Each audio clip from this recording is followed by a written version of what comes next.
All right, Nyesha, let's go find out what's in my pantry. Like do the full Food Network.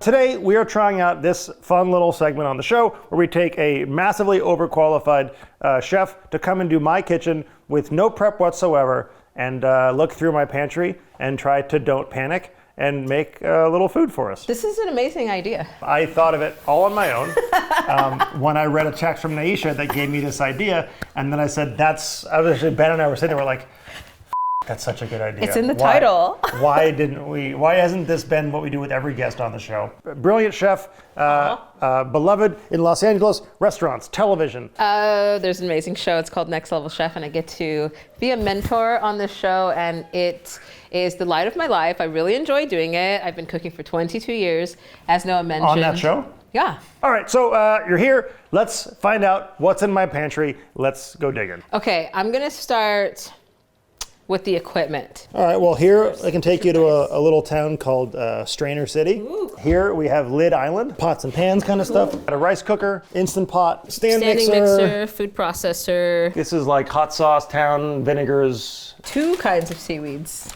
3 actually, there's another wakame over there too.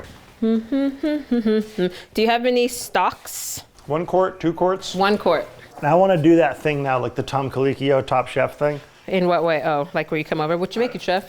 I have no idea. I literally have no clue. But here's what I do know, right? I approach cooking like almost like a science and creating my palette, right? So if you think about like, if we're talking about a plate, for example, being the canvas, and you keep pulling the scope out, right? It gets a larger lens. And what I mean by that is I do know fundamentally, right? When I'm thinking about a dish, there's a few steps, right? Do you have stock? What are my aromatics, right? So I'm gonna start with the basis of the cooking, that sort of first layer of flavor, because... Oh, and don't forget we have the herbs in the back too, rosemary. And then the finishing flavors, those notes, you know, what salts, what oils. So I think kind of thinking about the dish that way helps me build, right? I think cooking's a lot about building blocks. Okay, so what am I making? I'm gonna use these shrimp. Yeah. I don't know why. All right, so we got smoked turkey stock, we got shrimp, we've got garlic, we have shallots. No idea what I'm making. I want to cook these potatoes. Yeah. Now Chef Nyesha's dicing up butter. 1-inch cubes, specifically. So that's rock sugar. No, I'm kidding. Silly. Can I put these here? Yeah. Okay, sick. Thanks. Now that it's there, may as well. Where do you stand on deveining shrimp? I think it's an optics thing. I think it's like, what are you going to do with you know, are you going to use the shell? Like. Because like if you cook a whole shrimp, you're not deveining it. Exactly. Even the way you're lining up the shrimp after you prep them is oh my very gosh, professional. That's so funny that my brain is doing that. It's like crazy. I think that's really why I became a chef. It's good to nerd out on stuff like that. I'm like really into hot yoga right now. Are you? Yeah, I've gone like. How hot?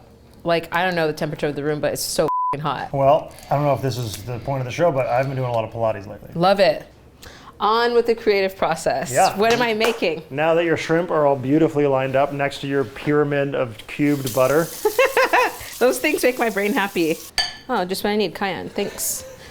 So I'm gonna slice and sort of chop down this onion. What I've done is actually take the trim off and put that in with the shrimp shells to kind of flavor the oil. This is a neutral oil, basically with all of the shrimp shells and garlic peels and onion trim. Have you ever had these before? Ooh, yum. Dried wild ramps? I love ramps. Can I use those? Yeah, here. Dang. I need some smoky pea, please. Smoky pea. Any chance you have some tomato paste? I do. Excellent. I also have tofu if you need that. Ooh, fun. You were going to say that no matter what I said. What's the thing you most often think you're out of and buy again? Cumin. So in the quest of not wasting, we're going to take some of this orange zest off, and I'm actually going to use some. Are you taking all the pith out? Some of it, I think, because I think actually what I want to do is blanch this. Well, I mean, you really just want that beautiful essential oil in the skin. And obviously, as you know, the pith is where all the bitterness is, and completely different texture and where all the fiber is. But in this case, I'm actually going to use the skin and like put the actual skin into the dish. I'm just going to drop these orange zests in with the potatoes while they're cooking. How close do you think it'll be to having a finished dish before you know what it is that you're making? Like Do you in think like you'll 5 know minutes. what it is while we're eating it? Yeah. Hope so. Or when we eat it, then we could be like, oh, this is what this is. Yeah. Yeah.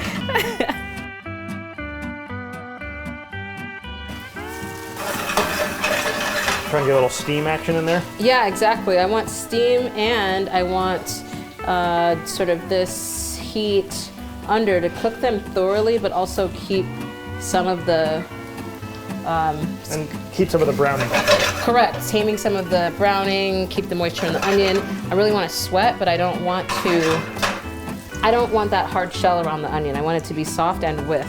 Are you making a tomato butter sauce? I think I'm going to crush and get the tomato water out of this. And then I think I'm going to small dice the skins and some of the flesh. Do you want to crush those up? How do you feel about that? I'm ready. Excellent.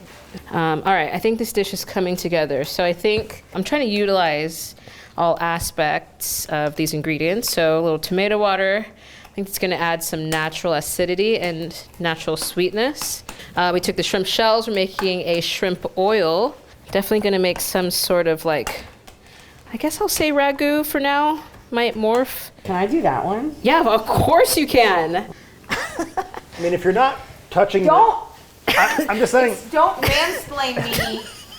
I'm just saying you don't need to curl your fingers if your fingers aren't near the knife. You can just put them behind your back. No, I'm sorry. The amount of chef accidents where you thought the knife was somewhere and then it was somewhere else. Do you cook much? Oh yeah. Wow, look at those knife cuts. You only need the one hand. So we took the But curl shrimp your fingers too, shells just in case. off, and we are making a shrimp oil. Oh, that smells so good. Doesn't it? Like finishing the sauce with it. We still don't know what the dish is. Yeah, see, Ben, how those onions are all like buttery and melty and soft, but not browned and caramelized. Low heat, patience, water, more aromatics. You know, shallots and onions have a drastically different flavor. Shallots tend to be a little bit more sweeter, milder in flavor. So, but I want them to have a bit more toothsomeness to them. So now that I have this sort of background sweated out, I'm going in sort of with the next installment of aromatics. I like all the action you've got going on for this one today. I would like to blend this up. What do you think may be the best way to do that? In goes the smoky turkey stock. Ooh. I split off half of the kind of aromatic base, those caramelized shallots, garlic, and those sweated out onion vibes. Potatoes are almost done. I'm gonna add the fresh tomato to the aromatics. I'm gonna add a little bit of smoky pea to our oil. I'm gonna use these ramps, tiny bit of red pepper flake, just a little bit to wakey. I can do the job. Yep, thank Little you. window delivery. Oh, I also have chervil, Nyesha. Ooh, love it. I will Do you use want that. some chervil? Yes, please. Orange zest is blanched. Doesn't it? No, not yet. Not yet. Don't just start doing things. It has to make sense. Now fresh tomato can go in because I want the depth of flavor. And then I'm gonna glaze the shrimp. Do you mind pouring a little stock in here, Yeah. please? Like 200 grams. Potatoes done. Do you want to taste this? Woo! It's nice. The smoky is beautiful. It kind of gives it like a little gravy vibes. Totally. Just gonna peel these potatoes. I need to come up with a name for this dish. Yeah, shrimp, tomato, potato. You would never call it shrimp Nyesha. No. And I have a name that people will see it, like wealthy businessmen will see it on menus and they'll be like, I'm getting that. Yeah. Ready? You ready? Continental shrimp. It's so true. Isn't that something like, I'll have the continent? It's like Steak Louis. Right. Or like Exactly. Super Newberg, the continental shrimp. Ladies is shrimps too. Go and brush your shoulders off. I'm going with the burn your hands method. I love that. It adds more flavor. 1 potato, 2 potato. Is that better than a Do you have wooden spoon or something? So I took out the oregano and the thyme. I just want to reduce this because I think I'm just going to actually glaze the shrimp a bit in this sort of roasted turkey and shrimp shell stock. Going to add a little bit of this shrimp oil here as well. We made, just from grinding the shells, some tomato paste, bay leaf, thyme, all the onion and garlic trim. And I really just want to use mostly the residual, the heat, to kind of cook these shrimp through. Oh my gosh, this smells amazing. So nice. Thanks, Wiser. So I just want to cook some of the moisture out of these potatoes. They're pretty fluffy already. I'm going to add the orange zest here. Just kind of lightly fold these together, like very, almost not too mixy. See, Ben, I do know how to cook. See? When I So do did you add that, anything to the potatoes yet?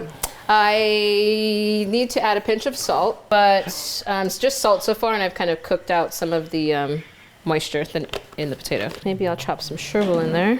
A little bit of salt, some milk.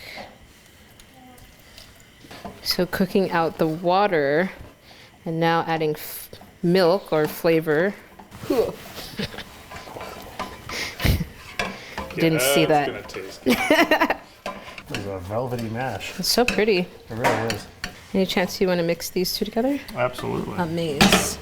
All right, here we go.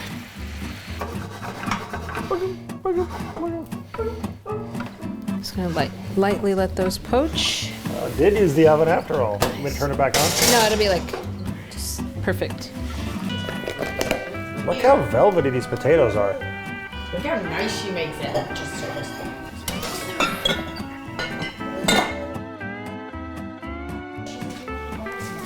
A little shrimp oil. How's that?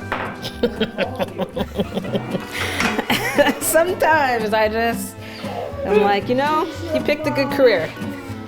Come on.